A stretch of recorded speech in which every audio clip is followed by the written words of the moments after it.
Okay, good morning, everyone. Again, we are so delighted to have Mark Shishin Gelula here with us. And Mark has been a member of our Zen Center since 2011. That was when we were still in the house. No, it wasn't. I became a member just after. Oh, okay, but you came to meet us. I did. In the house. I remember that. And we helped you move. Oh, yeah, right. What a mess. It was, thank you. It was a lot of stuff. I agree. We needed to get rid of a lot of stuff. All right. Let's see here. So Mark has been on our board. He's even been the president of our board. And he has, let's see, what else has he done? He received Jukai in 2015 from Roshi Robert. And he has had 38 years in the field of medical education. He served as a professor at 4 university medical schools, the last being the world-renowned Department of Medical Education at the University of Illinois, Chicago College of Medicine, where he spent 22 years. So he is very interested in Dogen, and he is here to speak to us today about Bodhidharma and spirituality. Go, Mark. Thank you. You're welcome. Excuse me, I'm going to Can you all hear me? Yeah, great. Okay, so I don't need to adjust that at all. Just hi to everybody, old friends and new friends. Great to be here. Before I start, I want to start on a really serious note. What happened last night was a horror show. I am not a fan of Donald Trump. I wish he weren't running, but to have such violence in the midst of our political stream, we have enough violence in this country, and this just adds to it, and it's just heinous, and I am saddened deeply by it. Having said that, I don't deserve all of that. I got to change the bio. It sounds far too, it's not that impressive. It is the renowned Department of Medical Education. There's no question about that, but the rest, BS. I was actually, I was at an AA meeting and I said something about being a professor is all a bunch of BS, and this guy came up afterwards and said to me, "Do you really mean that?" And I said, "Well, sort of." Anyway, it's great to be here again with you all. I love to give these talks for a number of reasons. First of all, I feel like I'm giving something back to this lovely little Zen center of ours. It's one thing to pay dues and to give a little bit, but money isn't everything, and I think there are other important ways of giving. We can wipe off being president of the board. Kidding. That's when Roshi and I were really having battles with each other, which we've fortunately way past. I also like giving talks because it allows me to share ways in which I've been thinking about the Dharma and practicing. I know it's useful for some of you because you've told me, but for the rest of you, if you don't like it, stand up, boo me, tell me not to come anymore. Lastly, I gain from giving talks probably more than you do. Not because I'm holding back, but I think I can't ever completely understand everything that I study or that I've delved into, and so I can't adequately explain it all. I'd love to be able to share everything that I truly understand, but honestly, I can't say that I do. So today I'm delving into Bodhidharma. I was reading Bodhidharma a little bit. He's the first Zen ancestor. And I'm going to tell you some things about him, and then I started thinking about spirituality, having read about him, And then I'll move into talking just a touch at the end about, I think it's a natural flow, about taking refuge. I hope it all comes across. I think probably most of you know who Bodhidharma was. There are some stories about him. If you don't, I'm going to tell you right now. He traveled from India and brought what we know now as Zen, then Chan, to China. He came literally from the west to the east. So very often you hear, why did Bodhidharma come from the west? Which we take as meaning, what's the meaning of Zen? But literally he did come from the west, India, to China. One story about him is that he sat in Shaolin Temple, in a cave on Shaolin Mountain, and temples were named after the mountains that they were on. And he faced the wall for 9 years. I don't know about you, but I'd have to get up and go to the bathroom, but you never read about that. He only faced the wall for 9 years. So I think there's a lot of myth in that story. And there's also another myth, I'm sure this is a myth, that he cut off his eyelids in order not to fall asleep. You know, he was really into the Dharma. I think we can safely say, whatever the myths, that he was a true practitioner of the Dharma. There's a very important story about Bodhidharma meeting the Emperor of China. So here's a version. Everyone heard about the great Buddhist teacher who came from the West, India, so the emperor asked for an audience with him. When Bodhidharma, he accepted the invitation, and he stood before the emperor, Emperor Wu, and a long catalog was read out detailing all the great things that Emperor Wu had done, including building many temples and translating many sutras into Chinese. At the end of this litany, the emperor asked Bodhidharma, "What merit have I accumulated by all this wholesome action?" To the emperor's consternation, Bodhidharma replied, "None whatsoever, no merit." The emperor was rather put out by this, as he had been led to believe that according to the doctrines of karma, performing pious acts would accumulate good merit for the one who performs all of those deeds. So the emperor asked a second question.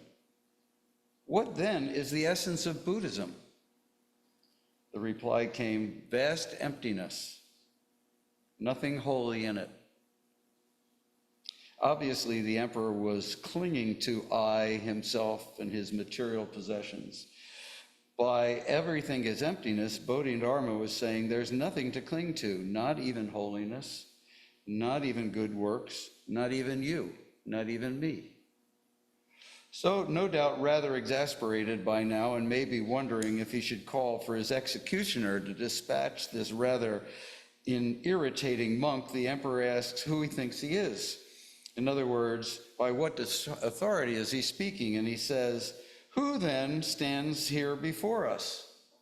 And Bodhidharma says, "Not known," or "no one."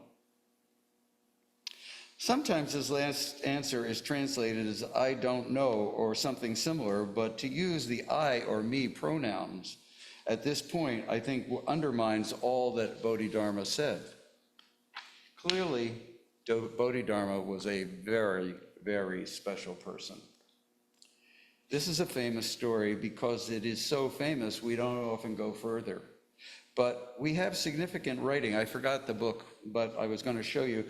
There's a great translation of Bodhidharma stuff by Red Pine, and I was going to show it to you. And on one side is the Chinese, and on the other side is Red Pine's translation. Red Pine does that a lot.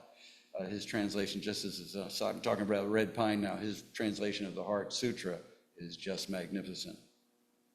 But at any rate, there are significant writings by Bodhidharma. And in those writings or teachings, he says right at the beginning, many roads lead to the path, but basically there are only two, reason and practice. And this is what I was reading, that there are only two roads to the path, reason and practice. By reason, he meant to realize the Dharma through instruction and study, And that I do that, and some of you do that. Secondly, to realize the Dharma by practice as opposed to reason. Bodhidharma refers to four all-inclusive practices: accepting our suffering, accepting hardships and difficulties as consequences of past actions, karma, and facing them with equanimity. Second, adapting to conditions, recognizing that all conditions are the result of causes and conditions and are inherently empty. Third, seeking nothing, letting go of desires and attachments, recognizing that all phenomena are empty of inherent existence. And lastly, practicing the Dharma, aligning one's actions with the Dharma, living in accordance with the understanding of emptiness and non-duality. And I think of all of those things, accepting suffering, adapting to conditions, seeking nothing, practicing the Dharma, as our continuous practice. So I started thinking about what drove Bodhidharma to leave India, to travel to China for 3 years, to get to China, even though his teacher, Prajnatara, told him that he had to go. Imagine Roshi saying, "I want you to go to China. Just leave and go to China." But he did. It was difficult. It took him 3 years. Think of his motivation. That motivation had to come from a deep belief system, one that was driven by his spirituality, I imagine. I really don't know what he was searching for. He must have been searching for something. It was almost like a bid for the moon, for Mars, or the stars in our day. Just can you imagine that trip? I don't know about you, but the idea of spirituality, I've really started thinking about how this guy was driven by his spirituality. And the idea of spirituality seems to me to be an extremely ephemeral concept, very hard to grasp. Spirituality, think about it. Try to get your arms around that idea.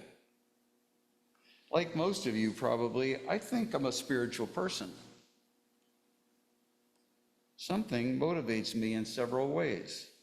But truly, I'm uncertain what spirituality really is, even though I feel motivated by it. So I began doing some research. That makes a lot of sense, right? Trying to grasp the ungraspable by doing research about it? I don't know. So here's a story I found. I've got a few stories I'm going to tell. A group of monks were absorbed in a discussion of Lao Tzu's dictum, which says, "Those who know do not say, those who say do not know." When a teacher entered the study hall, they asked him what the words meant. The teacher said, "Which of you knows the fragrance of a rose?" The teacher said, and all of them said they knew. Then he said, "Well, put it into words." There was silence, maybe even a little chuckling like there was right here. There it is, right before us. What does it mean is meant by silence? I was going to ask you, we were going to have a little discussion. I was going to ask you what spirituality means to you personally, or if you can recall a moment when you felt deeply spiritual. I asked Pat to do that, and she said no. So I said, "No, really," and she said no. So I decided I wasn't going to ask you, but I would like you to think about it for a minute on your own. What does spirituality really mean to you personally? Can you recall a moment that you felt deeply spiritual? I mean, maybe it's this moment. Maybe it's when my mom used to say, "I'm glad that I woke up today again." I have a friend who said, you say, "Glad to see you," and he says, "Glad to be seen." Those are spiritual statements in a way. A little less spiritual perhaps than what we're dealing with here today, but so what's spiritual for you? Don't answer, just think about it. Oh, you too. I'll have my cup of spirituality. So maybe, okay, so having explored it, thought about it, you know that at least it's the fragrance of a rose, right? But still, maybe you're not certain what it really is. Maybe it's truth. Maybe it's wisdom, goodness, beauty. Like those terms and ideas, which are completely ineffable to me, intangible, really. I might think something is beautiful and you might not think it. We might not even agree on the fragrance of the rose or what truth is. I certainly don't agree with the truth that Donald Trump says, but there are lots of people who do. So even though spirituality is a reality in our lives, we know it, we can't grasp it with our arms and hands. But the thing is, we want to appear spiritual, don't we? We want to practice spirituality. Maybe that's why we're here this morning. Maybe that's why some of us decide to take Jukai. Maybe others of us become priests. Maybe some people take Jukai or ordination to prove their spirituality.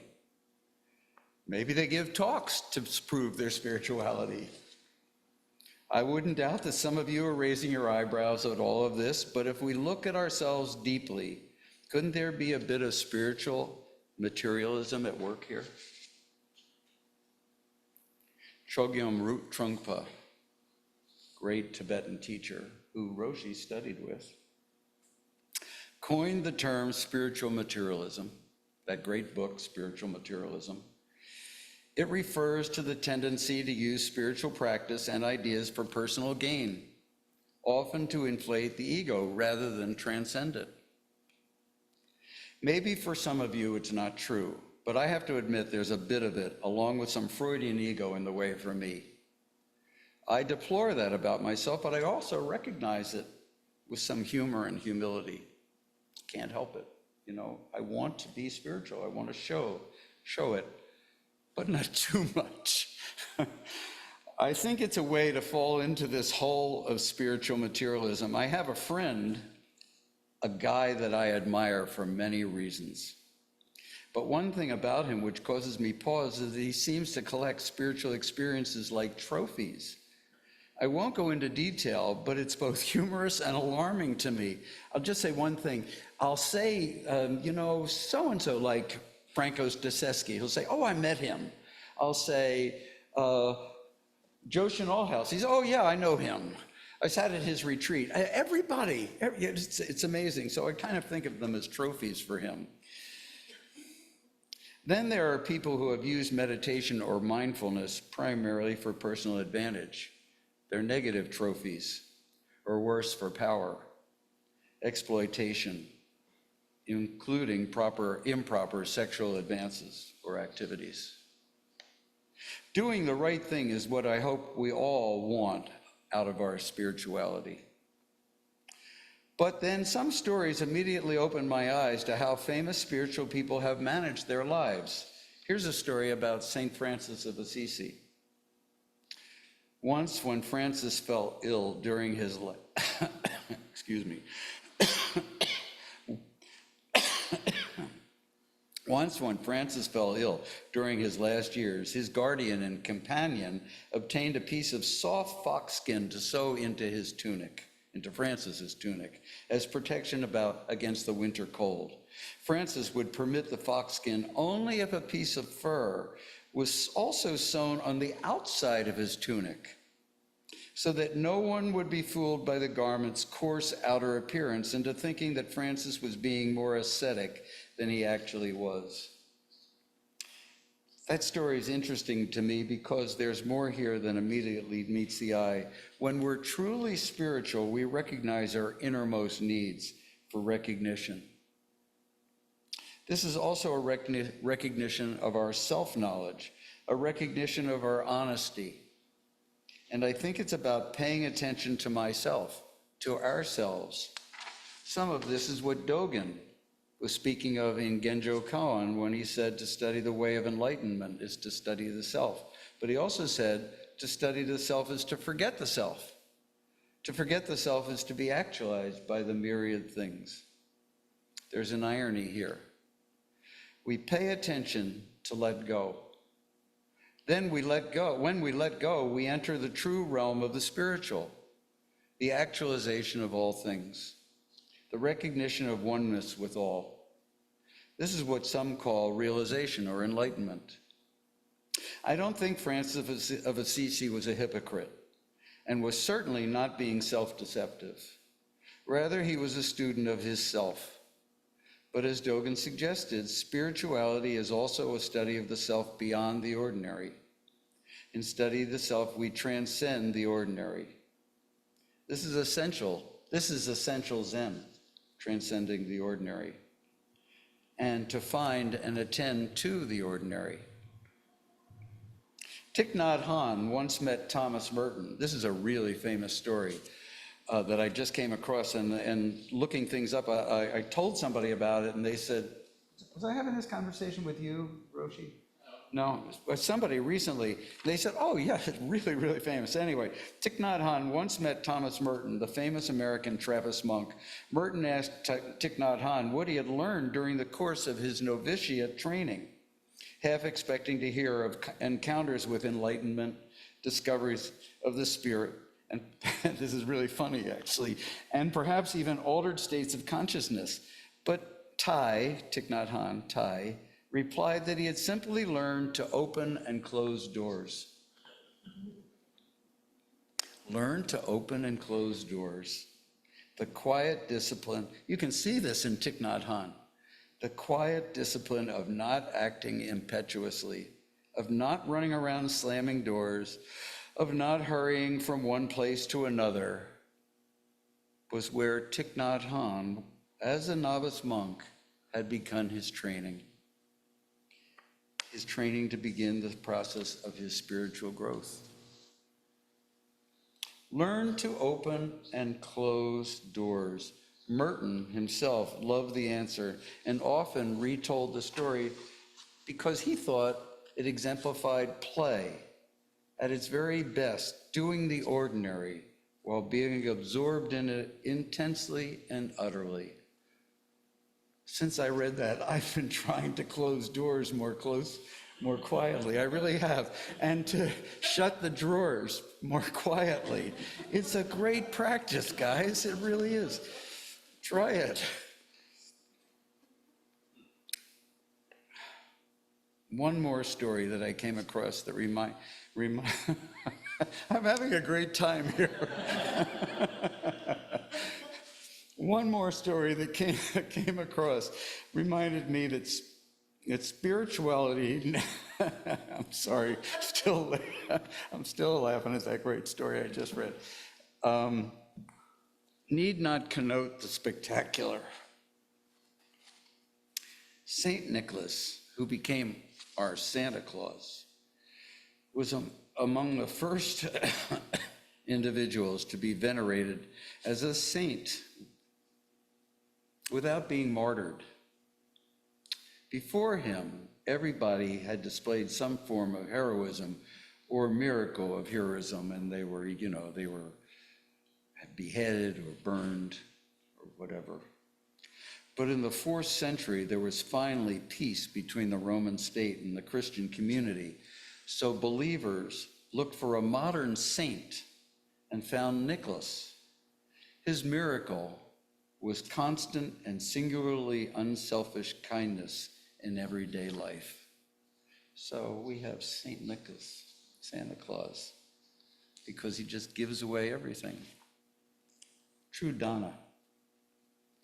In Buddhism, we can think of this kind of generous and limitless caring in the form and behavior of Avalokiteshvara, something Jackie spoke about when she was talking about Enmei a couple of months ago.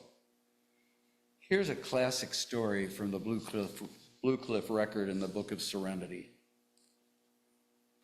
Yunyan asked his senior Dharma brother, Dawu, what does the Bodhisattva of great compassion do with so many hands and eyes?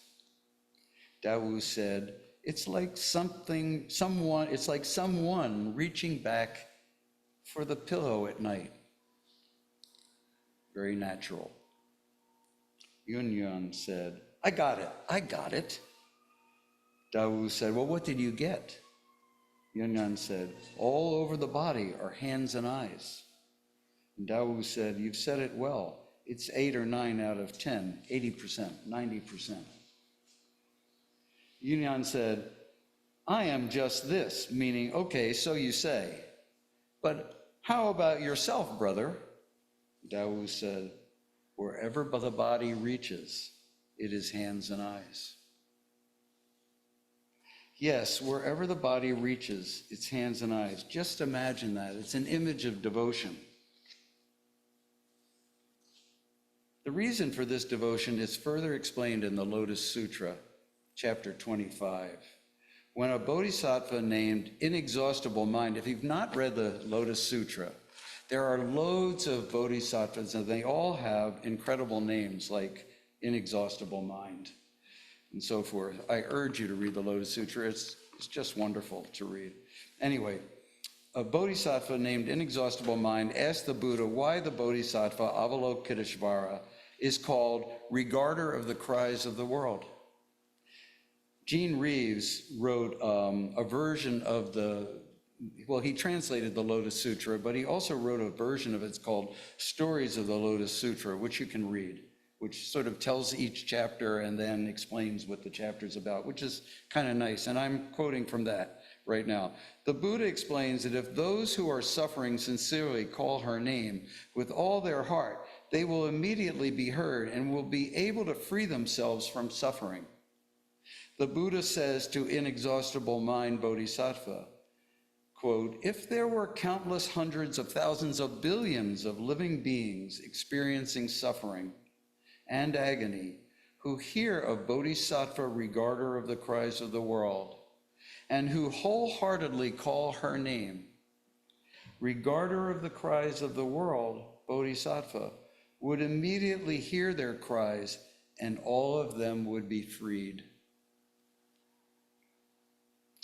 Avalokiteshvara sometimes takes the form of a Buddha, a king, a prime minister, a wife, a boy, a girl, or any of 33 bodies to help those who can be helped in such a way.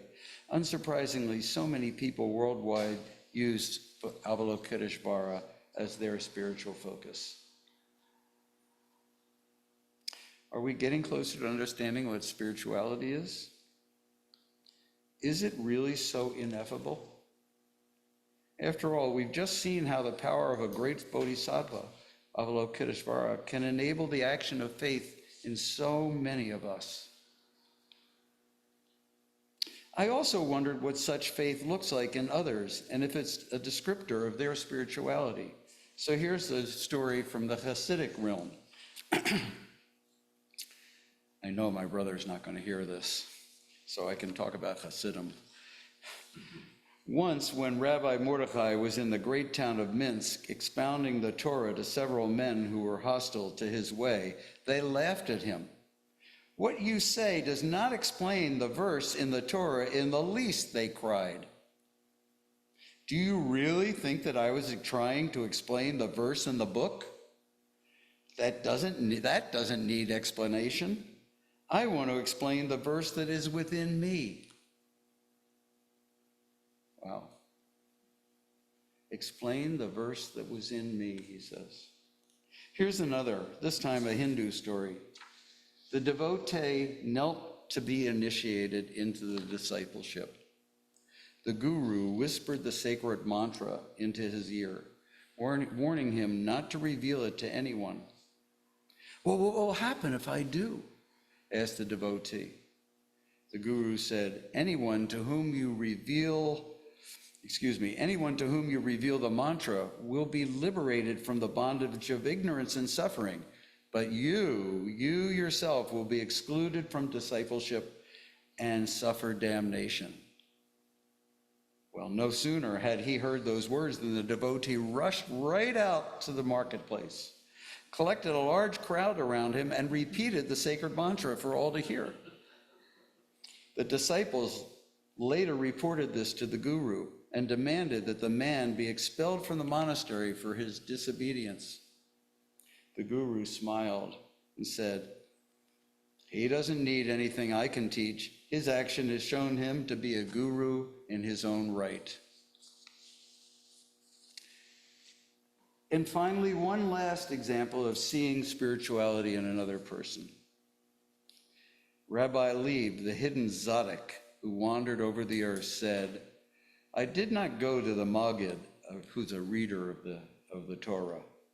"I did not go to the Maggid to hear the Torah from him, but to see how he unlaces his shoes and laces them up again." The ordinary. The stories and concepts I've mentioned, from Bodhidharma to St. Francis to Thich Nhat Hanh and Thomas Merton, St. Nicholas, the inexhaustible mind Bodhisattva, to Avalokiteshvara, to Hasidic rabbis and the gurus, all touch on different aspects of spiritual life. Our spiritual life formally gathers around the three jewels, taking refuge in them. So I want to end by exploring what taking refuge is, what the three jewels are, and how they relate to our practice, or as I see it, in my humble opinion. I used to have a lot of trouble with the concept of taking refuge. I just couldn't get my arms around it. You talk about ineffable. It just didn't make sense to me. We're taking refuge in the Buddha, the Dharma, the Sangha. What? Huh? It just didn't make sense. But somehow, after listening to a talk, I don't remember anymore what the talk was, but I sort of got it. I found that taking refuge is like finding a safe harbor during a storm. This essentially means that in Buddhism, we seek shelter by placing our trust and faith in those three fundamental aspects of the Buddhist path, often called the three jewels, Buddha, Dharma, Sangha, as I said. So the Buddha, we all know the Buddha. We don't worship the historical Buddha as a god or other divination. We take inspiration from the Buddha and from his teachings. At least I do. There's a safety in knowing how the Buddha's teachings offer something for us in every moment of our lives. Taking refuge may also be about recognizing the potential for an awakening or enlightenment within all of us. Then there's Dharma. Dharma refers to the teachings of the Buddha. I think about the Dharma as engaging in everything, embracing a way of living that leads to less suffering and more wisdom and compassion. Not that it's very easy. Taking refuge in the Dharma can include studying on our own, studying with our teacher, joining a study group. Taking refuge can also be our meditation practice. Or we can apply the precepts to our daily actions. We can take vows. We can take Jukai to study the precepts and to take vows and know the Dharma, or try to know the Dharma. In each of these examples, we're taking refuge not for external protection, but rather as a means of helping us gain a clearer understanding of reality. Lastly, Sangha. We are the Sangha, right here. We're a community of practitioners. I often think of some of you who I've known for many years now as one of my support groups, as friends and people on the same path. We help each other along the way, we have. Like Dawu and his Dharma brother.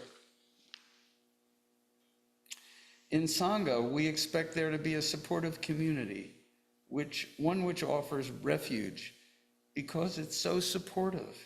It provides us with a sense of accountability as well as guidance and mentorship and sometimes emotional support. Finally, we also gain from hearing teachings from our teachers. In our tradition, we learn the importance of lineage and direct transmission that occurred over centuries from teacher to student and continues this day, right here from our two Roshis to us. For most of us, it occurs in this community or Sangha setting. This one right here. But Sangha is also greater. It's the world we encounter and the learning we have from encountering that, good and bad. And that, in turn, is recognizing the Dharma. And that, in turn, is realizing the Buddha's teachings. And it's a lovely cycle that never ends. So we have a lot in Zen that can help practitioners avoid the trap of spiritual materialism and practice in ways that support our spiritual path. As I've said, I'm guilty of spiritual materialism at times. So to offer some levity as I end, I thought about some ways that I or some of you may have sought a spiritual trophy. Actually, I'm not really guilty of any of these four that I'm going to read, but I thought they were kind of funny. Like, you could join the Enlightenment Olympics.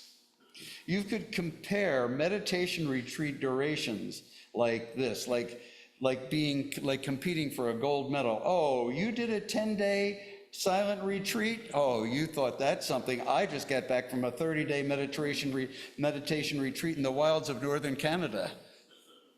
Or a guru collector. I thought about this with my friend, bragging about the number of spiritual teachers that I've studied with. I've studied with Eckhart Tolle. I've got his autograph. I've hugged Amma 17 times and once made eye contact with the Dalai Lama. Or the sacred souvenir seeker. Maybe I could fill my home with spiritual trinkets from around the world. This is my Amazon basin shamanic rattle. Look at this authentic Zen garden rake that I got from Dogen's own temple. I only paid $300 at the airport gift shop for it. Or finally, the posture perfectionist, obsessing over achieving the most spiritual meditation posture. I once sat full lotus posture for 7 hours and never did my legs fall asleep. Couldn't you find me there? I hope not. Thanks for listening, guys. I hope you got something out of it. I did. Oh, yes. Any comments?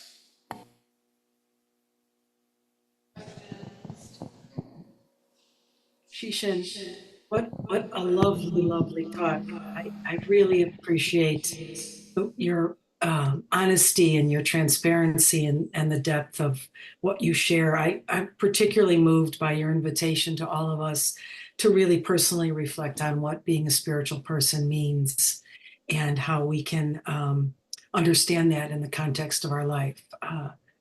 Thank you. It's just wonderful to listen to your Dharma wisdom. Oh, Miyagetsu, Dharma sis. I'm sorry I can't give you a hug right here. Yeah, I love you too. Miyagetsu and I have been studying Dogen together for how many years you been in it? Going on well over two. Over two. Anybody else? Shishin? Hi. Roshi. Yeah, that was a lovely talk. It was quite moving to me, so heartfelt, and to not answer the question, what is spiritual, is really keeps it open. And I was thinking that when you were talking about devotion, we don't have a lot of bhakti kind of devotional energy in Zen. And in Japan, they talk about the difference between Zen and Pure Land, The Zen is self-power. In other words, we realize through our own individual experience what life is, what enlightenment is. And then they speak about Pure Land as being other power. And in Pure Land, they surrender to Amitabha Buddha. And in the process of giving up their self by surrendering, they have the devotion to Amitabha Buddha. And it amounts kind of to the same thing as Zen, but they call that in Japan other power. So I think it's really interesting that, you know, we live in a very secular culture, so we could have an interesting discussion about what's the difference between, you know, humanism, which is a huge part of who we are as a culture and as a democracy, and is there a difference between that and secular? Because we used to have these discussions about, is Zen religious? And we say, well, sometimes it looks like religion, sometimes it doesn't. But then religion has so much baggage that we've stopped using that word, and we started using the word spiritual because that felt more resonant with our time. And I'm just wondering if we use the word spiritual, we could water that down to the point where there's no devotion or no, you know, it's subtle and kind of hard to define what spiritual is, but I really appreciate you giving the talk, because I think, I don't know what I think. Well, and that's good. That's really good. Right, right. And you know, the Pure Land is very interesting, and it essentially Shintoism is the great religion now of Japan, and Buddhism is secondary. Now, even though Zen and Buddhism came out of Japan, you would think it'd be first, but it isn't. And one of the reasons that I discovered, just as an aside, about devotionism, being devotional, Shintoism is very aligned with devotion to, and it brings in the Tao. So it's very devoted to the natural earth and the natural world. So one of the reasons the Japanese are so upset when tsunamis happen and earthquakes happen is because the rural people who really are believers in Shintoism believe that there's something negative that they've done, that there's their karma, and this is all interwoven in their spiritual practice. So thank you for bringing that up, actually. It's another form of spiritualism. Anybody else? Yes. Is it Adrian? Yes, it is, Adrian. I have two thoughts. I don't want to talk about spiritualism. I was happy to listen, and I'm going to think. But I learned two things recently. Number one, I read a book by a young woman who went to Japan to learn different folkways that people are working hard to preserve. And one of the things she did was study tea ceremony. And she recounts how hard it was for her as a Westerner to learn to move in the correct way. But she found that after practicing this for, going to lessons every week for quite a while, that in her life, she was starting to close doors more quietly, set cups down with two hands so that they didn't make a noise. And she was learning that just through the practice of tea. And then to what you said about Shintoism and hurricanes and tsunamis, I once read in a book about the natural world and about the uses of wood that the ancient Japanese built bridges very differently from the way that we do. We make strong, sturdy structures, then if they fail, oh my God. As happened in Baltimore. These people, long ago, would build their bridges out of wood And they constructed them in such a way so that if the river flooded, the bridge was going to collapse, it was going to fail, but then they could go downstream and collect pieces of it and bring it back and put it back over the river. And then they could make other pieces that were missing. And so they could reconstruct their bridge. And to me, I don't know what that means, but it seems very related to what you were talking about. Oh, interesting. How very, very interesting. Sorry to go on for so long. No. I like that. I'm trying to remember your first point there, just a second, about, what was your first? Oh, yeah, no, your first point was about the tea ceremony. Yeah, I mean, it's interesting to me that they were looking, the person who wrote the book was looking for a folklore, folk practices, because the tea ceremony is actually an ancient Zen practice, very formalized, very rigid, as this woman must have learned. And I'm sure there is a lot to be learned out of practices like that, as you say, like opening and closing doors. Yeah, thank you for that. And about the bridge, that's very interesting. Anybody else?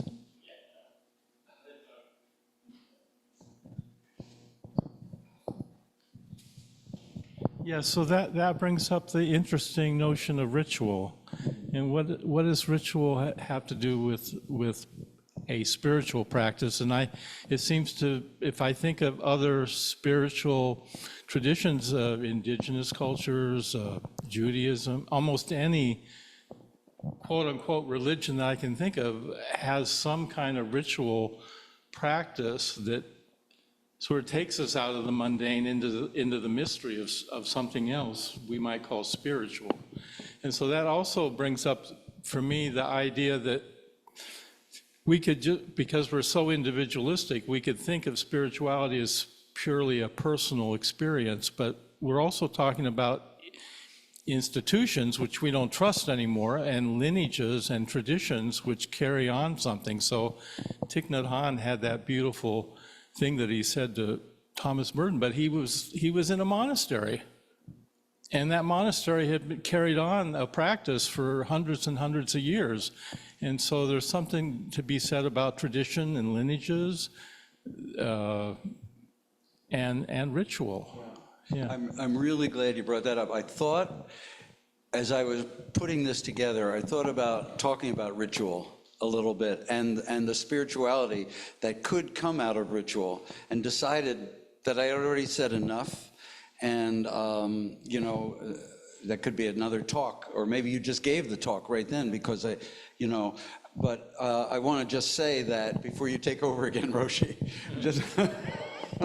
I'm kidding you. People can hide in ritual too. Yeah, I mean, yes, you can I've hide seen in- people hide in Zen forms. So, Sure. yeah. Yeah, but the ritual of Shishin, it's impossible to sit, for me, I'm really speaking very personally here, it's impossible for me to sit for 5 or 7 days and not have a deep, deep sense of questioning about what this is all about, and exploring the meaning of everything, which I think is, in a sense, spiritual. And we can talk about other, as you said, other forms as well. We're not going to get into that. Roshi.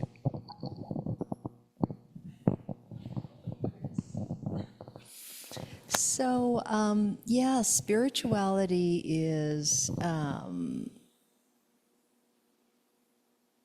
almost undefinable, but I can share my experience with my Lapa'au teacher, who was a healer.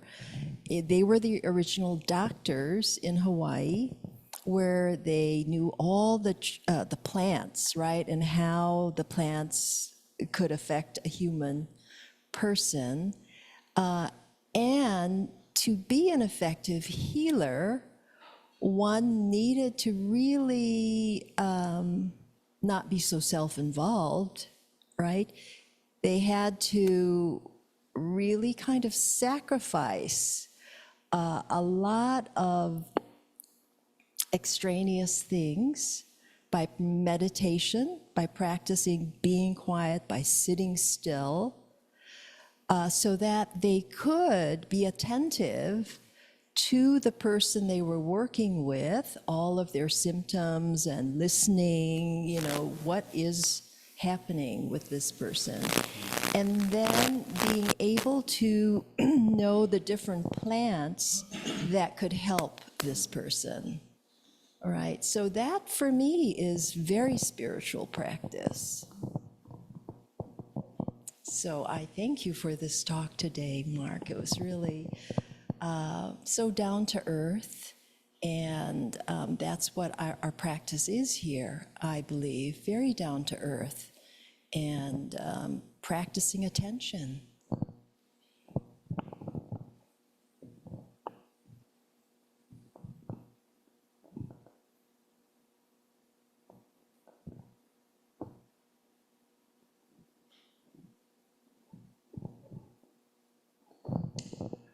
Thank you all.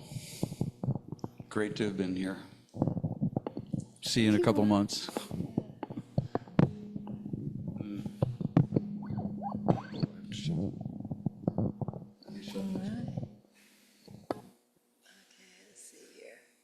See everybody here in the room. All right, have a great Sunday, everyone. Nice to see you all.